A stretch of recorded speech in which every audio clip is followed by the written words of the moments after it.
Everyone, welcome to my channel education bliss. आज हम discuss करने वाले हैं प्रेजेंट इंडेफिनिट टेंस के बारे में। प्रेजेंट इंडेफिनिट टेंस की पहचान क्या होती है?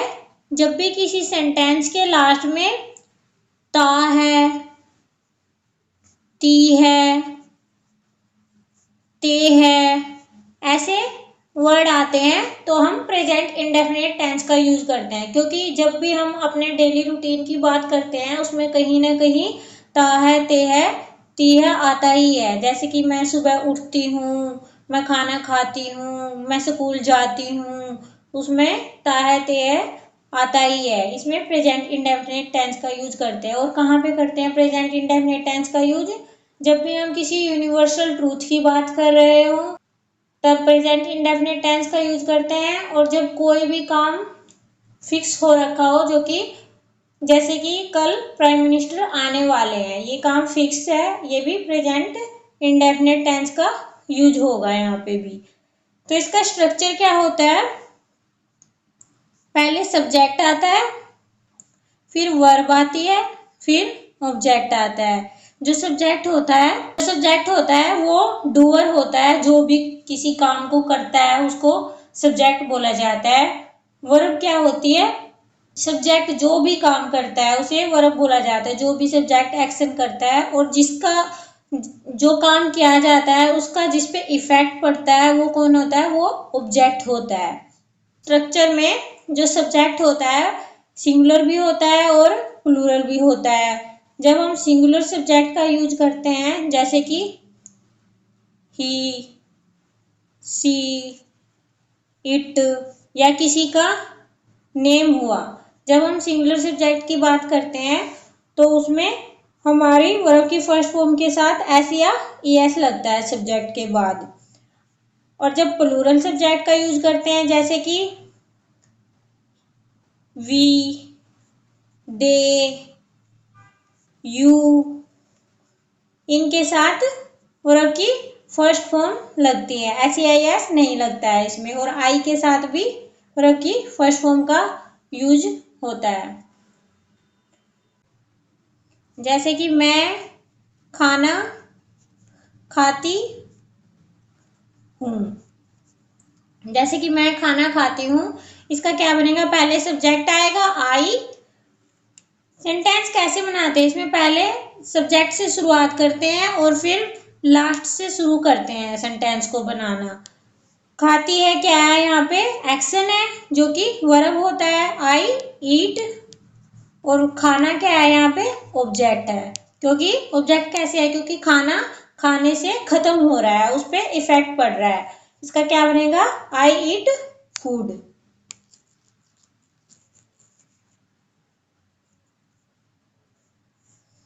तो अब हम देखने वाले हैं एस और ई एस कब कब लगता है।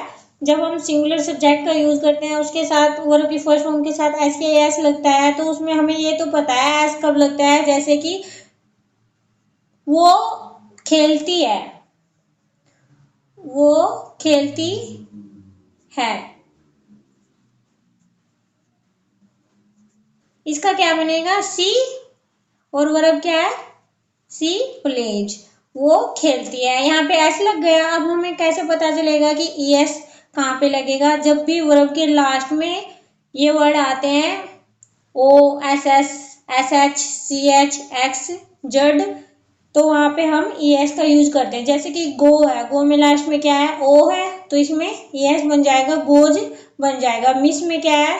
डबल एस है, तो उसमें ई एस लग के मिसेज बन जाएगा। रस में क्या है? एस एच है, तो ई एस लग जाएगा। ऐसे रिलैक्स में लास्ट में एक्स है और बज में जेड है, तो इन वर्ड में ई एस लग जाता है। किसी भी वर्ब के लास्ट में वाई लगा हुआ है और उससे पहले क्या है? उससे पहले कॉन्सोनेंट आता है, तो वो वाई किस में चेंज हो जाता है? आई ई एस में चेंज हो जाता है। जैसे ये क्राई है, क्राइज में बदल जाता है। मैरी, मैरिज में बदल जाता है, वाई को हटा के आई ई एस लग जाता है। जैसे कि कुछ सेंटेंस है, हम भगवान में विश्वास रखते हैं, इसमें रखता है, ते है, ती है आ गया, हम क्या होता है? वी है। और विश्वास रखना क्या है यहाँ पे, वर्ब है, वी बिलीव इन गुड हम हैं। सेकंड क्या है, ही अंडरस्टैंड्स माई प्रॉब्लम, वो मेरी प्रॉब्लम को समझता है, ये भी क्या है, प्रेजेंट इंडेफिनिट टेंस है। I think she is always wrong, ये भी क्या है, I think present indefinite tense है और ये क्या है, सिंपल टेंस। अब हम देखने वाले हैं इसका यूज कहाँ कहाँ पे होता है। इसका यूज वही होता है जब हम डेली रूटीन की बात करते हैं, कोई भी एक्शन रिपीट करते हैं, चाहे वो हम डेली ना करते हो और उसको करते हो, यूजुअली करते हो, मतलब चाहे एक तो जब डेली रूटीन की बात होती है जब प्रेजेंट इंडेफिनिट टेंस का यूज होता है, और एक जब हम नियमित रूप से कोई काम ना भी करते हो पर उसको कभी कभार करते हो तब भी प्रेजेंट इंडेफिनिट टेंस का यूज होगा। जैसे कि ही टेक्स टी विदाउट शुगर, ये डेली का काम है उसको, वो बिना शुगर के चाय लेता है, तो यहाँ पे क्या होगा, प्रेजेंट इंडेफिनिट टेंस होगा। We work 8 hour a day, हम दिन में 8 घंटे काम करते हैं, ये भी डेली का काम है। Mukesh goes to bed at 10 PM, वो 10 PM पे सोने चला जाता है, ये भी डेली का काम है। और जो टाइम एक्सप्रेसिंग एडवर्ब होती हैं वो भी इसमें काफी हेल्प करती है बताने में कि वो कौन सा टेंस यूज होगा। जो टाइम को एक्सप्रेस करते हैं कौन सी एडवर्ब होती हैं, always, often, sometimes, generally, usually, occasionally, rarely, seldom, never, hardly, scarcely, daily, everyday, every night, every morning, every evening, every के बाद जो भी लग रहा है, every year, once a week, once a day, once a month, twice a day, twice a week. ये क्या दिखा रहा है, ये टाइम के बारे में दिखा रहा है। क्या दिखा रहा है, ये रेगुलर का या रिपीटेड एक्शन को एक्सप्रेस करने के लिए इनका भी यूज करा जाता है। जैसे ऑलवेज क्या दिखा रहा है, हमेशा, ऑफन क्या दिखा रहा है, कभी कभार, मंथ में 2 बार, ट्वाइस ए मंथ, क्या है, they always come here at night, वो यहाँ पर हमेशा रात को आते हैं। ये क्या दिखा रहा है, ये रिपीटेड एक्शन को दिखा रहा है। और यूनिवर्सल ट्रूथ का यूज होता है तब प्रेजेंट इंडेफिनिट टेंस का यूज होता है। जैसे कि the sun rises in the east, क्योंकि ये चीज बदलने वाली नहीं है इसलिए इनमें प्रेजेंट इंडेफिनिट टेंस का यूज होगा। मनुष्य नश्वर है, man is mortal, water boils at 100 degree Celsius. और कहाँ पे यूज होता है, जब फिक्स्ड प्रोग्राम होता है, कोई भी फिक्स्ड प्लान होता है जिससे बोलने में लग रहा हो कि वो फ्यूचर का काम है लेकिन वो प्रेजेंट इंडेफिनिट टेंस का यूज होता है। जैसे कि कॉलेज दोबारा अक्टूबर में खुलेंगे, ये ऐसा लग रहा है कि फ्यूचर का है लेकिन ये निश्चित है, तो इसलिए इसमें प्रेजेंट इंडेफिनिट टेंस का यूज होगा। The college reopens in October. Next क्या है, वो अगले महीने चेन्नई जाएगा, ये भी फिक्स प्लान है, इसमें भी प्रेजेंट इंडेफिनिट टेंस का यूज होगा। He goes to Chennai next month. She leaves for New York next Monday, ये भी फिक्स है। The prime minister comes here tomorrow, prime minister कल यहाँ आएंगे, इसको टाला नहीं जा सकता है।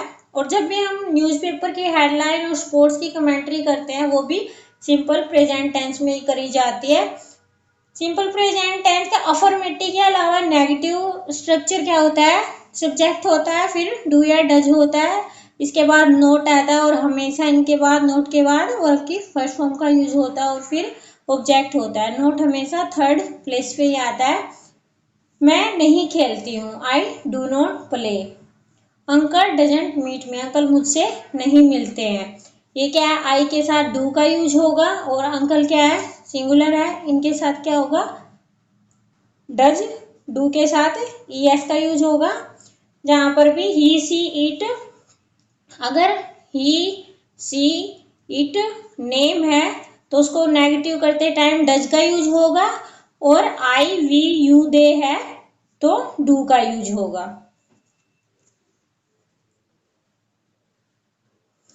His parents do not trust him, ये प्लूरल है तो यहाँ पे क्या होगा, डू हो गया और फिर नॉट हो गया, वर्ब की फर्स्ट फॉर्म ट्रस्ट हो गया और ऑब्जेक्ट हिम हो गया। इंटरोगेटिव का स्ट्रक्चर क्या होता है, अगर WH फैमिली की बात हो रही है, व्हाट वेयर विच की बात हो रही है तो वो सबसे पहले आते हैं, उसके बाद हेल्पिंग वर्ब आती है और फिर सब्जेक्ट आता है, वर्ब की फर्स्ट फॉर्म आती है और ऑब्जेक्ट आता है। अगर WH फैमिली नहीं है, सिंपल इंटेरोगेटिव सेंटेंस है तो इसमें हेल्पिंग वर्ब बाहर निकलती है, फिर सब्जेक्ट, वर्ब की फर्स्ट फॉर्म, फिर ऑब्जेक्ट। जैसे ये क्या मैं स्कूल जाता हूँ, आई के साथ क्या लगता है, डू लगता है, do I go to school. Aman तुम्हारे साथ क्यों रहता है, ये WH फैमिली का है, क्यों रहता है इसलिए वाई का यूज होगा। वाई डज, अमन है, नेम है तो इसके साथ डज का यूज होगा। Why does Aman live with you.